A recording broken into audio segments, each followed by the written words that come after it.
खमा गणिसा, आज हम बात करेंगे एलडीसी 2026 और इस बार जो है राजस्थान सरकार ने पिटारा खोल दिया है और एलडीसी के सुनने में तो 10,600 प्लस कुछ पद सुनने में आ रहे हैं, लेकिन 9,800 प्लस पद आने कन्फर्म है।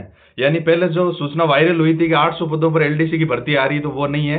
सच ये है कि इस बार पिछली बार की तुलना में 2.5 गुना एलडीसी की भर्ती आ रही है। यानी पिछली बार पोस्ट थी शायद 4100 कुछ समथिंग, और इस बार जो है 9,800 प्लस तो कंफर्म है, और हो सकती है कि 10,000 से भी ज्यादा कुछ पोस्टें आए। तो इस वीडियो के अंदर मैं जितेंद्र सिंह, जो कि मेड़ता डिस्ट्रिक्ट कोर्ट के अंदर पीपी ऑफिस में एलडीसी हूं, यानी पिछली 2024 वाली एलडीसी मैंने क्वालिफाई किया है अच्छे नंबर के साथ। तो मैं वन बाय वन डिस्कस करूंगा इस वीडियो में पूरा पिछले सिलेबस कैसे करें, पूरी डिटेल चर्चा करूंगा इस वीडियो के अंदर। जो एलडीसी की तैयारी करें वो जुड़े रहना लास्ट तक। कंप्लीट डिटेल जो है, कहां से पढ़ना है, कौन सी बुक से पढ़ना है, टाइपिंग कब से करनी है, करंट का क्या करना है, यानी ए टू जेड एलडीसी के बारे में, जीके क्या करना है, साइंस का क्या करना है पूरा। क्योंकि मैंने जो है पिछली बार एलडीसी जो क्वालिफाई किया है, एलडीसी प्रमोशन सुपरफास्ट, यस। कुछ लोग जो अभी डायलेमा में है कि सेकंड ग्रेड करेंगे, एलडीसी करेंगे, थर्ड ग्रेड भी, शायद थर्ड ग्रेड तो खैर आई गई है जनवरी के अंदर ये भी एग्जाम। तो मैं बता दूं, राजस्थान के अंदर अगर अच्छे डिपार्टमेंट के अंदर, अब आप वापस पहला क्वेश्चन यही पुट कर लेते हो सर अच्छे डिपार्टमेंट क्या होते हैं, तो उसकी चर्चा हम करेंगे बाद में। अच्छे डिपार्टमेंट के अंदर ईओ यानी 6600 ग्रेड पे तक प्रमोशन होते हैं, जो कि एसडीएम की 5400 ही होती है, लेकिन ईओ की कितनी होती है, 6600 ग्रेड पे। यानी एसडीएम से भी ज्यादा ग्रेड पे पर जाकर रिटायर होते हैं एक एलडीसी, अगर मान लो ठीक उम्र में और ठीक डिपार्टमेंट वगैरह आप चले जाते हो। तो इसी वीडियो में हम डिस्कस करेंगे। जो हमारा मेन मुद्दा ये है कि पूरी विस्तार से चर्चा होगी, वन बाय वन देखते जाना। क्वालिफिकेशन पर 1 मिनट की चर्चा होगी कि कौन कौन से पेपर होते हैं इसके अंदर, पेपर 1 और पेपर 2 पर विस्तार पूर्वक चर्चा। इसमें साइंस के बारे में चर्चा करेंगे, साइंस में कौन कौन से टॉपिक है और उनको कहां से कवरेज करें। इसी वीडियो में हम डिस्कस करेंगे। ये साइंस के पूरे 10 टॉपिक है, तो ये जो है थोड़ा इनमें डिस्कस कर लेंगे वन बाय वन, एक एक टॉपिक को लेकर। मैथ्स के अंदर ये जो 7 टॉपिक दे रखे हैं पूरे, इसके अंदर हम वन बाय वन चर्चा करेंगे कि इसको कहां से कवर करना है आपको। और अगर आप साइंस बैकग्राउंड से है तो आपको किस में कितना टाइम देना है, और आर्ट्स बैकग्राउंड है तो किस में कितना टाइम देना है। जीके के बारे में हम डिस्कस करेंगे पूरा इसी वीडियो में। और इसी वीडियो में हम डिस्कस करेंगे हिंदी और इंग्लिश के बारे में भी, कि हिंदी की तैयारी जो है कहां से करें, और एमसीक्यू कितने प्रैक्टिस करने हैं, टेस्ट सीरीज कब से लगानी है। और इसी वीडियो में हम डिस्कस करेंगे स्ट्रेटजी के बारे में, यानी टाइपिंग और करंट का क्या करें। कुछ लोगों को करंट अभी से डरा रही है, कुछ लोगों को लग रहा है कि हमारा आरएससीईटी अभी अप्लाई हुआ है। तो ये सारी चीजें की वन बाय वन डिस्कस करेंगे, लेकिन आपको हमारे वीडियो में जो लास्ट तक बने रहना पड़ेगा। और इस स्ट्रेटजी के कुछ इंपॉर्टेंट टिप्स भी दूंगा। जो ये आपको कीपैड फोन दिख रहा है, इसके भी कुछ टिप्स बताऊंगा कि 4-5 महीने अगर आप इसके साथ रह सकते हो तो ये, और इसकी प्राइस के साथ मैं आपको बता रहा हूँ, ठीक है। कहने का मतलब ए टू जेड, ये देखिए आप देखिए लास्ट में प्रीवियस सिलेबस चिपकाना है, क्या करना है, नेगेटिविटी से कैसे बचना है, कंप्लीट एलडीसी बनने का जो पैकेज है इस वीडियो में। चलो तो वन बाय वन हम स्टार्ट करते हैं आज की वीडियो को। एलडीसी के अंदर जो 9,800 प्लस पद आए हैं, तो ये तो जो है मैं तो कहूंगा एक बहुत बड़ा पिटारा है। अभी बीच बीच में चर्चाएं चली थी कि पोस्ट 800 ही है एलडीसी के अंदर, तो इससे काफी मैं भी जो वीडियो बनाने वाला था लेकिन नहीं बनाया। मैंने सोचा 800 ही वीडियो है तो मतलब 800 ही पोस्ट है तो कैसे हो पाएगा, लेकिन अब जो ये कंफर्म हो गया कि 9,800 प्लस पोस्ट है तो है। चलो तो अब हम सिलेबस पे आते हैं। हमारा जो मुख्य मुद्दा इस वीडियो का है आपको बताने का कैसे करते हैं। प्रमोशन का मैंने बता ही दिया कि एलडीसी आप भर्ती होते हो तो इसमें कितने प्रमोशन ले लेते हो। अगर आप कम उम्र में अच्छे डिपार्टमेंट में भर्ती हो जाते हैं तो एलडीसी, यूडीसी, डब्ल्यू, एडिशनल एओ, एओ यानी गेजेटेड ऑफिसर, ये इधर वाली जो पोस्ट है वो नॉन गेजेटेड है और इधर वाली गेजेटेड। और उसके बाद में लास्ट जो है रिटायरमेंट होते होते पहुंच जाते हो 6600 ग्रेड पे, जिसे ईओ बोलते हैं, यानी संस्थापन अधिकारी। एक एलडीसी से यहाँ तक पहुंचते हैं और कई सारे पहुंचे हुए, मैं 4th ग्रेड से ही पहुंचे हुए बता रहा हूँ, लेकिन एलडीसी से पहुंच जाते हैं अगर कम उम्र में सही डिपार्टमेंट में भर्ती होते हैं तो। और आपको पता है एसडीएम की ग्रेड पे होती है 5400 ग्रेड पे। और दूसरी चीज ये कि यहाँ पर एओ गेजेटेड बनने के बाद में भी उतनी ज्यादा जिम्मेदारी भी नहीं रहती है, मतलब इजीली वर्क लाइफ बैलेंस रह जाता है। पता है तहसीलदार 4200 ग्रेड पेपर भी जो है, और 4200-4800 ग्रेड पेपर भी देखो कितना काम रहता है उसके अंदर। चलो क्वालिफिकेशन पर 1 मिनट चर्चा कर लेते हैं। कई लोगों को लगता है कि सीईटी के अंदर कितने नंबर है, कितने गुना लेंगे। तो भाई अब गुना से डरना मेरे हिसाब से नहीं चाहिए, क्योंकि लगभग 10,000 के आसपास पोस्टें हैं, तो 15 गुना भी गिने तो अभी 15,000 तो ऐसे ही होते हैं, मतलब 1.5 लाख तो ऐसे ही होते हैं। और दूसरी चीज, एक चीज आप अंदाजा लगाओ कि एलडीसी का एग्जाम 2 दिन होगा। कितने दिन होगा?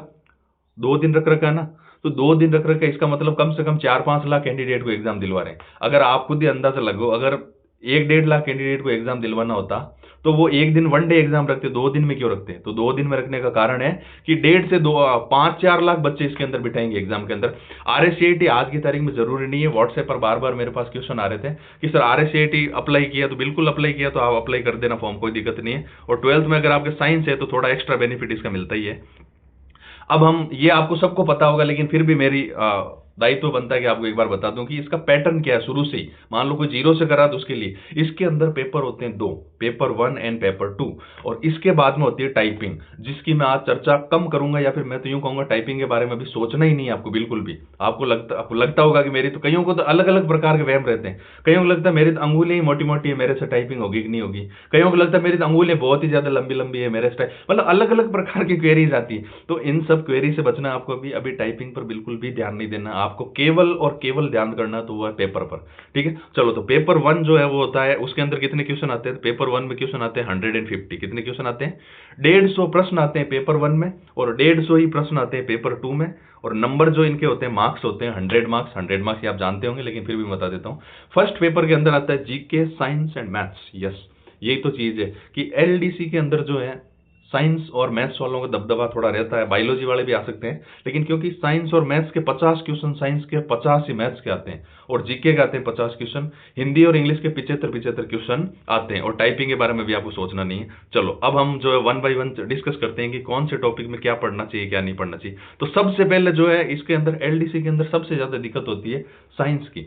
इवन जो साइंस बैकग्राउंड के बच्चे हैं उनको भी साइंस कवर करने में दिक्कत होती है। तो जिनका बैकग्राउंड साइंस नहीं है उनको तो कवर करने में कितनी दिक्कत होती है, क्योंकि टॉपिक कुछ ऐसे दे रखे हैं। देखिए आप यहाँ पर, मैं थोड़ा जूम कर देता हूँ। देखिए साइंस के अंदर फर्स्ट टॉपिक दे रखा है इसके अंदर भौतिकी और रासायनिक परिवर्तन।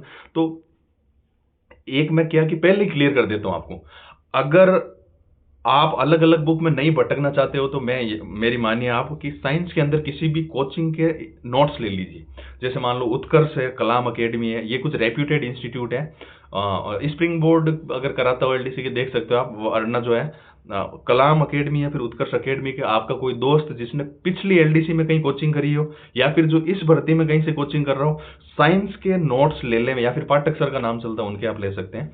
तो साइंस के तो आप कंप्लीट नोट्स ले लें, क्योंकि इसके अंदर बिखरा हो जाता है। कैसे? जैसे ये क्या है कि ये टॉपिक जो है ना भौतिकी और रासायनिक परिवर्तन वाला, ये क्या है कि अब नई वाली बुक के अंदर है ही नहीं पूरा, और ये फिर आपको अलग अलग जगह मिलेगा। केमिकल रिएक्शन मिल जाएगी तो वहां पर उत्प्रेरक नहीं मिलेगा।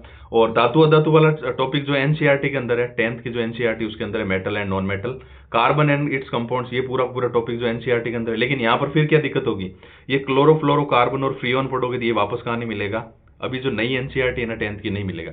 या तो इसका एक इलाज है कि 10th की राजस्थान बोर्ड की 2020 की साइंस की बुक अगर आपके पास है तो उसके अंदर ये पॉइंट टू पॉइंट टॉपिक दे रखे हैं। उसके अंदर उत्प्रेरक भी है, उसके अंदर ये क्लोरोफ्लोरोकार्बन CFC फ्रीऑन भी है, उसके अंदर मतलब ये सारे टॉपिक लगभग लगभग उसके अंदर दे रखे हैं। ये पादपों जंतुओं का आर्थिक महत्व भी है।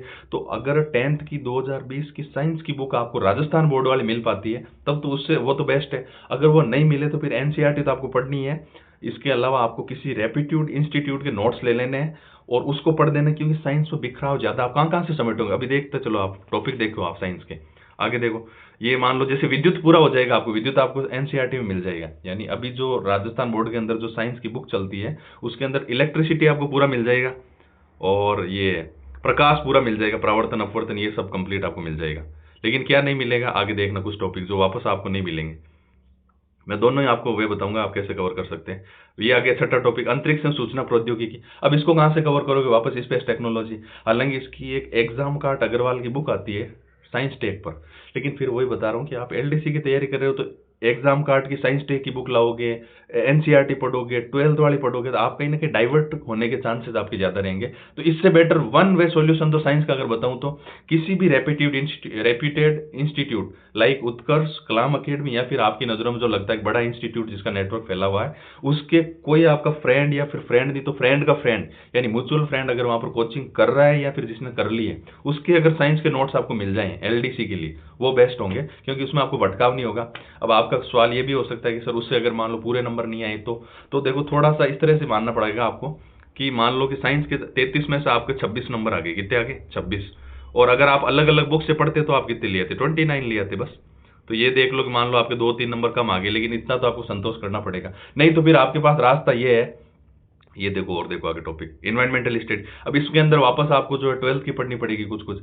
ये ऊपर देखो, ये प्रोटीन संश्लेषण का केंद्रीय सिद्धांत दिखाई दे रहा है आपको। प्रोटीन संश्लेषण का केंद्रीय सिद्धांत, central dogma of protein synthesis, ये अगेन 12th की बायोलॉजी की तरफ जा रहा है। तो आप बिखरे बिखरे टॉपिक्स को कवर करने की बजाय एक बार फिर रिपीट करूंगा कि रेपिट्यूड इंस्टीट्यूट के नोट्स ले लीजिए और उसको पढ़ लीजिए। इसके अलावा एक 10th की बुक को आप देख लीजिए, बाकी आप कहाँ कहाँ भटकते फिरोगे अलग अलग टॉपिक के लिए, ठीक है। चलो अब बात करें, पाठक सर के नोट्स भी आप देख सकते हैं, अच्छे हैं।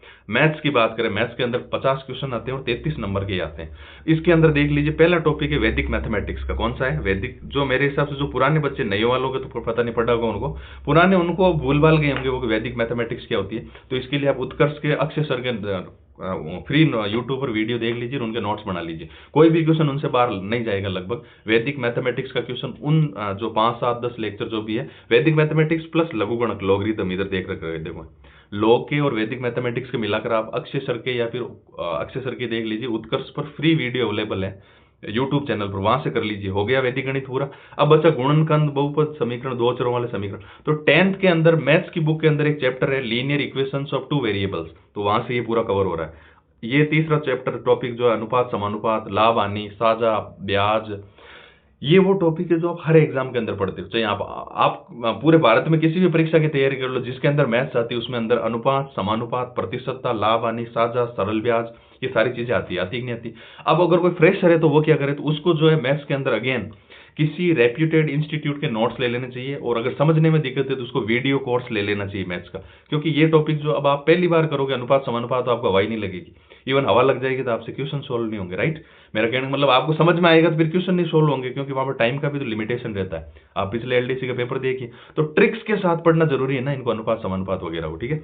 चलो, तो वापस वही चीज है कि किसी उत्कर्ष के या फिर कलाम के, या फिर आपको जहां से लगता है कि वो कोचिंग रेपिट्यूड है, तो उससे अपने फ्रेंड से नोट्स ले लीजिए इन सब्जेक्ट के, क्योंकि सारों के लेंगे तो आपके पैसे ज्यादा लग जाएंगे। तो वैदिक मैथमेटिक्स का मैंने इलाज बता दिया, गुणनखंड का इनका बता दिया, 10th के अंदर बुक है, मैं वो टॉपिक दे रखा है ये, अनुपात समानुपात वाला कर लेना। उसके बाद में ये देखो, वो होता है समरूपता और सर्वांग समता, इसके अंदर भी बिखराव है वापस।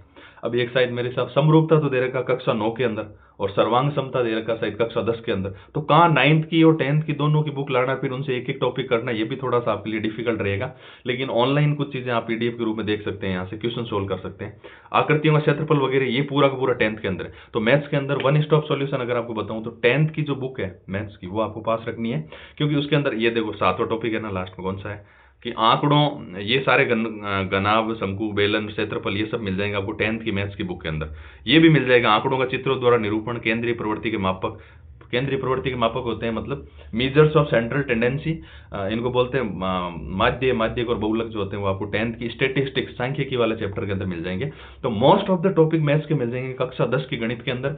और जो टॉपिक वहां नहीं मिल रहे हैं उनको आप किसी रेपिट्यूड इंस्टीट्यूट के नोट्स लेके, या फिर मैंने वैदिक मैथमेटिक्स और लघु गणक का जैसे बताया कि अक्षय सर के यूट्यूब के फ्री लेक्चर्स आप देख सकते हैं। तो ये हमने मैथ्स की स्ट्रेटजी डिस्कस करी।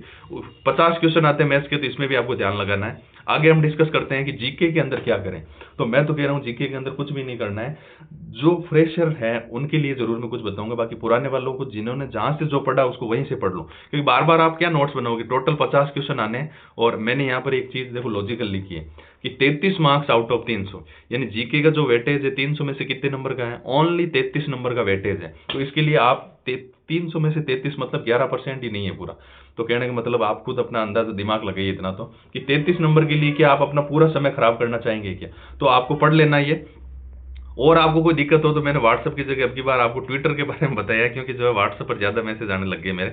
@JSRTM पर आपको ट्वीट कर सकते हो मेरे को, तो मैं आपको जो और क्वेरी है तो बता दूंगा। बाकी जीके के अंदर देखो सामान्य ज्ञान की अगर बात कर लूं मैं, तो करंट अफेयर्स पहला टॉपिक है। इसके अंदर समसामयिक मालूम, मैं इसको थोड़ा जूम कर देता हूँ। जो एलडीसी की तैयारी करे वो बने रही, मैं पूरी टिप्स आपको जो देख जाऊंगा इसके अंदर। ये देख ली, पहले है करंट अफेयर्स ही दे रखा सबसे पहले, यही डरा देता है। तो भाई मैं तो कह रहा हूँ करंट अफेयर्स के लिए आपको कुछ भी नहीं करना। देखो राष्ट्रीय प्रादेशिक स्तर की घटनाएं, अंतर्राष्ट्रीय संगठन वगैरह वगैरह, कुछ दिमाग नहीं लगाना है। जनवरी से अभी इसी महीने से क्रोनोलॉजी जो मंथली मैगजीन आती है 25 रुपए की, उसको लेना है और रख देना है। सर ये क्या कह रहे हो आप, लेना रख देना, पड़ेगा कौन उसको। भाई पढ़ना अभी नहीं है, क्योंकि क्रोनोलॉजी पढ़ने में मेरे हिसाब से 3 या 4 घंटे ही लगते हैं पढ़ने में। केवल मैं याद करने की बात नहीं कर रहा हूँ, क्यों याद करना ही नहीं है।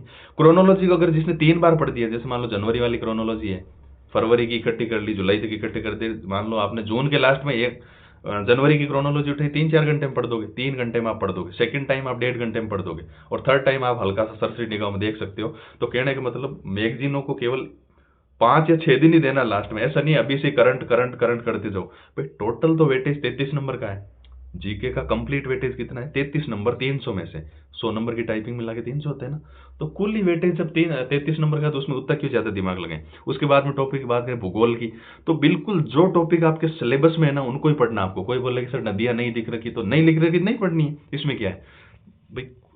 वो बहुत ज्यादा वेटेज होता है तो हम सोचते है ही नहीं था वेटेज नहीं पढ़नी है। जैसे मान लो लिख रखा है यहाँ पर भारत की पारिस्थितिकी के वन्य प्राणी, किसी भी कोचिंग के नोट्स आप देख सकते हो, चाहे स्प्रिंग बोर्ड के ले लो, चाहे उत्कर्ष के ले लो, चाहे कलाम के ले लो, या फिर आपके पास हो कोई बुक पहले से जो आप पढ़ रहे हो, या फिर आपके खुद के पहले से किसी भी एग्जाम के लिए नोट्स बना रखे हो, उनमें से वो टॉपिक जो एलडीसी के अंदर है उनको ही कवर करना है। जो नहीं लिख रखा टॉपिक उसको कवर नहीं करना है, क्योंकि ज्यादा टाइम दिमाग जो जीके के अंदर खराब नहीं करना है। इसके अंदर देखो जनसंख्या ये है तो ये पढ़ना ही है आपको, प्राकृतिक संसाधन। इसके अंदर शायद अफवाह नहीं लिख रखा, मेरे को व्हाट्सएप पर मैसेज आए थे कि सर नदियों के बारे में ज्यादा नहीं लिख रखा तो नहीं पढ़ना, तो बिल्कुल नहीं पढ़ना है। मर्दा है तो मर्दा पढ़ना है, बिल्कुल पढ़ना है। अब है राजस्थान में कृषि एवं आर्थिक विकास, राजस्थान की फसलें, कृषि उद्योग, मेरे हिसाब से ये कांस्टेबल तक की जो बुक आती है ना उनके अंदर भी ये टॉपिक मिल जाते हैं, लक्ष्य वगैरह की जो बुक्स आती है। तो टॉपिक किसी को नहीं मिलेंगे ये तो किसी को दिक्कत ही नहीं है। तो आप कोई भी एक बुक उठा लीजिए, चाहे किसी कोचिंग के नोट्स उठा लीजिए, वहां से आपको, क्योंकि जीके में बहुत ज्यादा डीप जाना नहीं है, वहां से आपको जो जो टॉपिक सिलेबस में मेंशन है उनको आराम से पढ़ लीजिए, बिना किसी लोड लिए कि इसके अंदर ये है नहीं है तो मैं पढ़ूंगा नहीं पढ़ूंगा, नहीं, जो सिलेबस में वो टॉपिक। अब बात करते हैं राजस्थान के आर्ट एंड कल्चर की, देखो इजी इजी है, मध्यकालीन इतिहास है तो आपको पढ़ना ही है, वो गुर्जर प्रतिहार, राजपूत, चौहान, राठौड़, वो सब पढ़ना है। स्वतंत्रता आंदोलन बिल्कुल यहाँ से क्वेश्चन बनता है, राजस्थान एकीकरण वगैरह वगैरह। लोक भाषाएं में केवल बोलियां पढ़ना है, संगीत एवं नृत्य पढ़ना है, संत योद्धा कवि पढ़ना है, मेले और त्योहार पढ़ना। अब इसमें फिर वापस दिक्कत, सर इसमें वाद्य यंत्र है नहीं, हम पढ़े नहीं पढ़े, तो भाई नहीं है तो आप क्यों पढ़ोगे। जब वाद्य यंत्र इसके अंदर नहीं दे रखा था आप क्यों पढ़ोगे, और ऐसे पढ़ोगे फिर आप आरएस लेवल पूरे ही पढ़ लो भाई। इसके अंदर है, जैसे मान लो कईयों को डर है कि पिछली बार एलडीसी के अंदर आउट ऑफ सिलेबस क्वेश्चन आ गए थे। इवन पिछली बार का एलडीसी का जीके का तो इस तरह से लग रहा था कि जैसे यूपीएससी का पेपर हो रहा होगा, है ना, मतलब फीलिंग ही नहीं आ रही थी एलडीसी का। तो वो अफवाह था और उसका बहुत ज्यादा विरोध हुआ था, उसके अंदर वर्ल्ड हिस्ट्री तक के क्वेश्चन डाल दिए थे।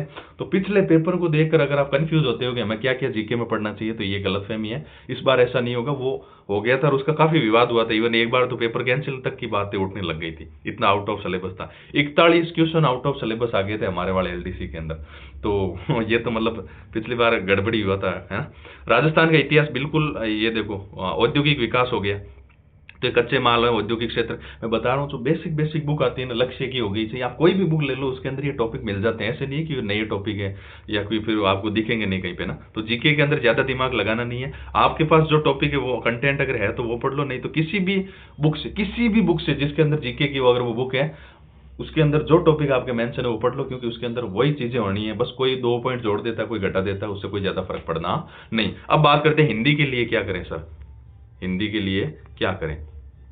संधि और संधि विच्छेद, बिल्कुल ये मैंने आपको बताया था कि अगर जो बच्चा फर्स्ट टाइम ग्रामर पढ़ रहा है उनको सुखराम कालीराणा सर के नोट्स पढ़ लेने चाहिए एसआई के। फिर वही बात है, एसआई के नोट्स के अंदर जो जो टॉपिक आपके एलडीसी के अंदर कवर है उनको ही कवर करना है, हर टॉपिक पर आपको ध्यान देने की जरूरत नहीं है। अब जो बच्चे फ्रेशर नहीं है, यानी जो पहले से तैयारी कर चुके हैं, उनके पास जो नोट्स अवेलेबल है वहां से, क्योंकि बहुत ज्यादा डीप क्वेश्चन अभी तक तो नहीं आते इसके अंदर, संधि, समास, उपसर्ग, प्रत्यय, ये सब चीजें पढ़ लेना है। मैं यहाँ पर जो एक चीज आपको हिंदी के अंदर कहना चाहता हूँ कि राघव प्रकाश आप पास में रखिए, ग्रामर के टॉपिक आपको अगर समझ में नहीं आ रखे तो आप सुखराम कालीराणा सर के नोट्स पढ़ सकते हैं, या फिर मेरे हिसाब से अभी ऐसे ही के लिए वो कुछ शॉर्ट वाला कुछ रिवीजन टाइप वाला लॉन्च कर रखे हैं 1300-1400 रुपए में, तो वो भी देखकर आप कुछ क्लास अटेंड कर सकते हैं। जो जो टॉपिक आपके सिलेबस में है वो देखना आपको, और इसके अलावा आपको राघव प्रकाश रखना है। और मैं जो मेन इंपॉर्टेंट चीज हिंदी के लिए आपको कहना चाहता हूँ, मैंने यहाँ डबल टिक लगाया हिंदी के, क्या लगाया है, डबल टिक ऊपर देखिए आप। डबल टिक का मतलब है कि ये स्कोर बूस्टर है। हिंदी के अंदर 50 में से आपको 45, 46, 47 तक नंबर लाने चाहिए। इवन आप 48 तक नंबर ला सकते हो 50 के अंदर हिंदी में। लेकिन हिंदी के अंदर जो नंबर कटाते हैं वो कटाते हैं पर्यायवाची शब्द, ये देखो ये टॉपिक नंबर कटाने वाला टॉपिक है, पर्यायवाची, विपरीतार्थक, अनेकार्थक, शब्द युग्म, ये अशुद्ध, शुद्ध, अशुद्धि, ये चीजें। क्योंकि बच्चे क्या करते हैं कि ग्रामर के अंदर कमांड बनाते हैं, बहुत सारी अच्छी कमांड बनाते हैं। अब दिक्कत क्या है कि 75 जो क्वेश्चन आते हैं उसमें से जो है लगभग 35 क्वेश्चन तो वोकेब के आ जाते हैं। कितने आ जाते हैं? 75 में से 35 क्वेश्चन तो ये आ जाते हैं, पर्यायवाची, विपरीतार्थक, अनेकार्थक, शब्द शुद्धि, वाक्य शुद्धि। तो अब जो संधि, समास, उपसर्ग, प्रत्यय, इनमें ज्यादा दिमाग लग गया, वाच्य, क्रिया, वाक्य, इनमें इनमें दिमाग ज्यादा लगे, लेकिन उसका बेनिफिट उतना ज्यादा मिला नहीं। तो दिमाग उसमें भी लगाना, लेकिन वोकेब यानी इनको याद करते रहना, पर्यायवाची को, शब्द शुद्धि पर ध्यान रखना आपको, और ये विलोम शब्द वगैरह पे भी आपको बार बार देखना है। राघव प्रकाश के अंदर जितने भी लिखे हो आप एक बार देख लो सरसरी निगाहों से, भाई पूरे नहीं तो कम से कम देखो तो सही। मुहावरे लोकोक्ति याद कर लो। यस, कईयों को लगता है मुहावरे लोकोक्ति बहुत आसान टॉपिक, नहीं, कई के इतने खतरनाक मुहावरे होते हैं कि आपको पता ही नहीं चलता, वो आ जाते हैं एग्जाम के अंदर। तो प्रीवियस ईयर के पेपर आप देखते रहें। और कंटेंट मैंने बता दिया, राघव प्रकाश प्लस सुखराम कालीराणा सर के अगर आपको क्लास नोट्स मिल जाते हैं, या फिर आपके पास ऑलरेडी अगर हिंदी के ग्रामर के नोट्स बने हुए तो उनमें से ही करना है, ज्यादा दिमाग नहीं लगाना। क्योंकि मेन जो है गाड़ा कांटा अटकता कहाँ है? कांटा अटकता वोकेब के अंदर। पर्यायवाची नहीं आते, विलोम नहीं आते, मुहावरे लोकोक्तियां टफ आ गए, यहाँ पर कांटा अटकता है। बाकी वो जो है संधि समास वगैरह पता चल जाता है आपको, इतना कोई मतलब सब टीचर जनरली कराते हैं वो वहां से हो जाता है, इतना कोई ज्यादा दिक्कत नहीं है। लेकिन फिर भी आपको लेना थोड़ा सीरियस ही है, क्योंकि 75 क्वेश्चन मायने रखते हैं। अब बात आती है इंग्लिश की। यस, अब यहाँ पर मैंने जो ये देखो ये फेस बनाया है, ये इसलिए बनाया है क्योंकि चाहे कोई भी हो, राजस्थान के अंदर किसी की भी इंग्लिश बहुत ज्यादा स्ट्रांग नहीं है। हाँ, नई जनरेशन की भले ही अब जो बच्चे आ रहे हैं उनकी भले ही स्ट्रांग हो सकती है, लेकिन मेरे आसपास वाले या फिर मेरे जो जूनियर हैं उनकी बहुत ज्यादा स्ट्रॉन्ग इंग्लिश नहीं है। इस बात को सब समझते हैं, क्यों?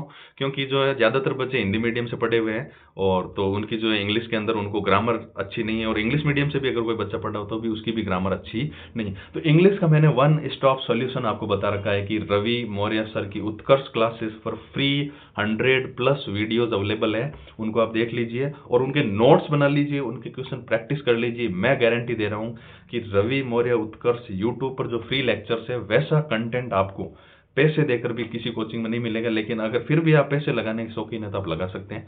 और कुछ टॉपिक वहां पर भी नहीं होंगे, जैसे टेंस हो जाएगा, वॉइस वगैरह हो जाएगा। मेरे हिसाब से एक तो ये शायद ट्रांसफॉर्मेशन ऑफ सेंटेंसेस, ये शायद उस क्लासेस में नहीं है रवि मौर्य वाली में। एक शायद ये भी नहीं है ट्रांसलेशन ऑफ सिंपल या ऑर्डिनरी वाला। और एक आध टॉपिक बस, ये 2-3 टॉपिक उसके अंदर नहीं है। तो उनको आप अलग से सर्च करो और कोई भी टीचर पढ़ाए उसको 2-3 टॉपिक आप कर लेना। बाकी मोस्ट ऑफ द टॉपिक आपको रवि मौर्य सर में मिल जाएंगे। Even knowledge of writing letter, demi official वगैरह वगैरह पूरे क्वेश्चन यहीं से रवि मौर्य सर के नोट से जो आप यूट्यूब के फ्री कंटेंट से बनाओगे वहीं से आएंगे और आपको समझ में भी आ जाएंगे, ऐसी कोई दिक्कत नहीं। हाँ, कुछ कुछ जगह जिनका इंग्लिश ज्यादा ही कमजोर है उनको लग सकता है कि सर थोड़ा सा हाइपर लेवल से पढ़ा रहे हैं, थोड़ा लेवल बढ़ के पढ़ा रहे हैं, लेकिन ऐसा इसलिए क्योंकि वो ऑल इन वन इंग्लिश का लेक्चर था, इसलिए ऐसा लग सकता है आपको। बाकी कोई दिक्कत नहीं है, अच्छे से पढ़िए रवि मौर्य उत्कर्ष इंग्लिश के फ्री लेक्चर्स।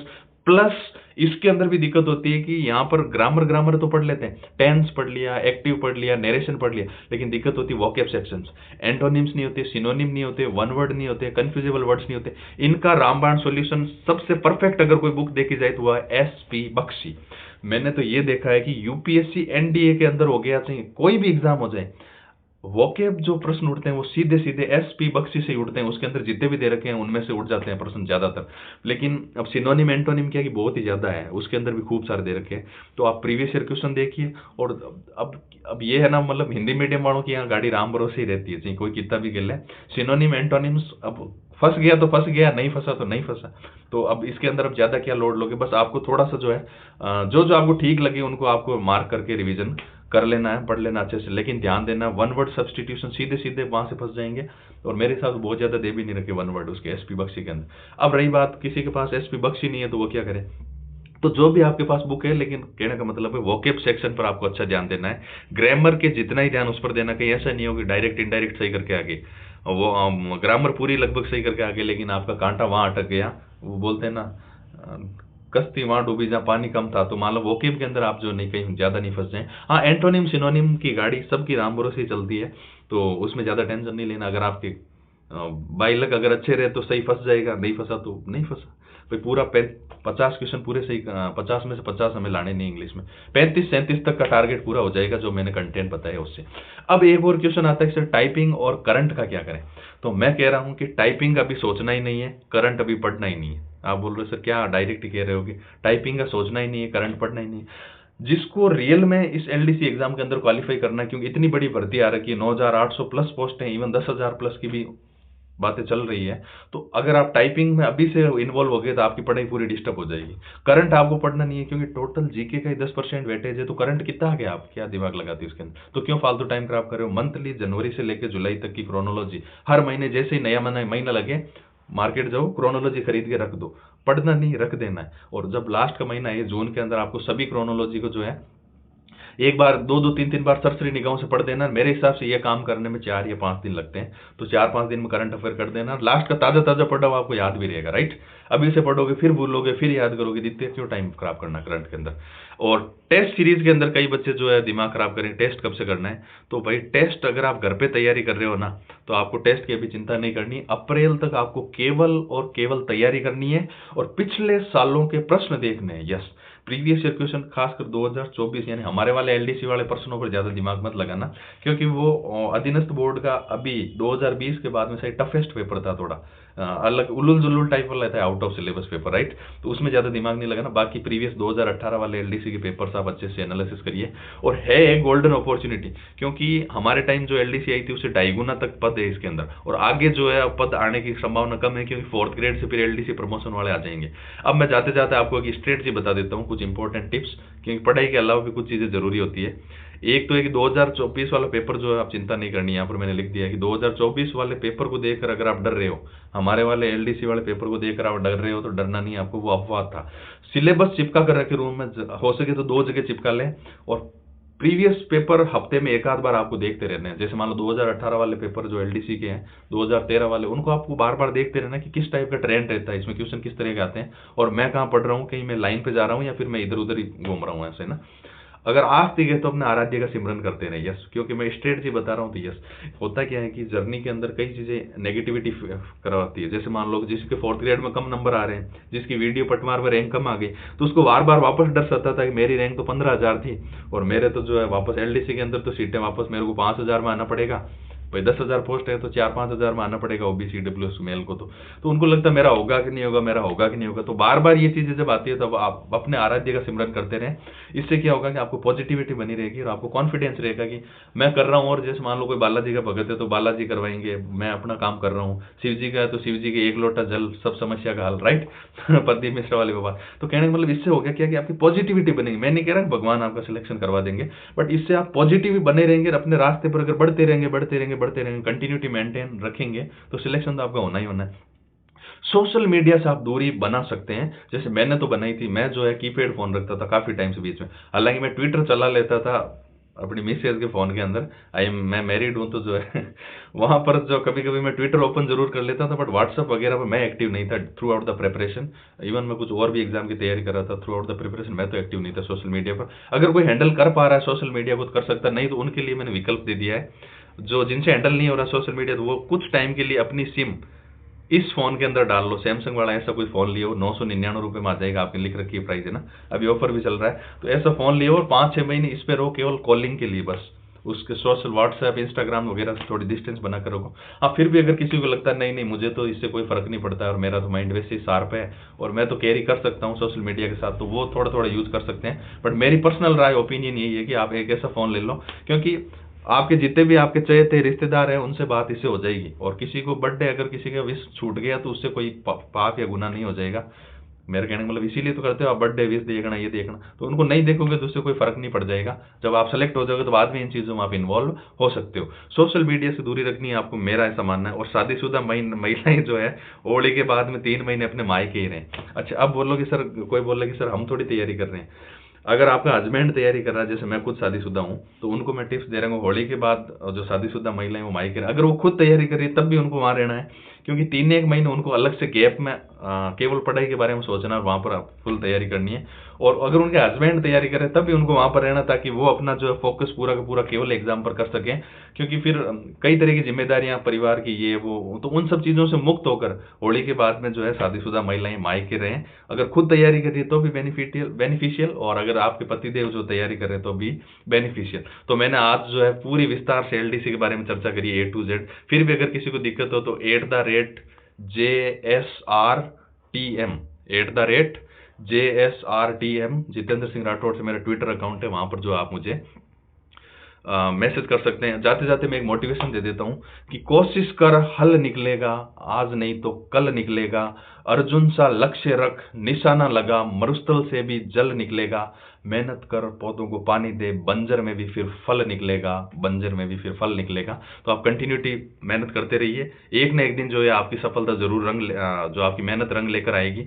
और जाते जाते मैं अपना प्रमोशन भी थोड़ा कर देता हूँ कि मैं एलडीसी की तैयारी नहीं करवा रहा हूँ। हाँ, मैंने आपको टिप्स बताई क्योंकि मैंने पिछला एग्जाम क्वालिफाई किया है। तो अगर आपको अच्छा लगे, आपके कोई छोटे भाई बहन अगर आर्मी की तैयारी करें, तो आप इस नंबर पर मुझे जो है व्हाट्सएप कर सकते हैं 7568512543 पर। हम आर्मी के जो गारंटीड बैच चला रहे हैं, तो आप जो है उसके लिए हमें संपर्क कर सकते हैं। बाकी एलडीसी के लिए मुझे ट्विटर पर जो है संपर्क कर सकते हैं। धन्यवाद।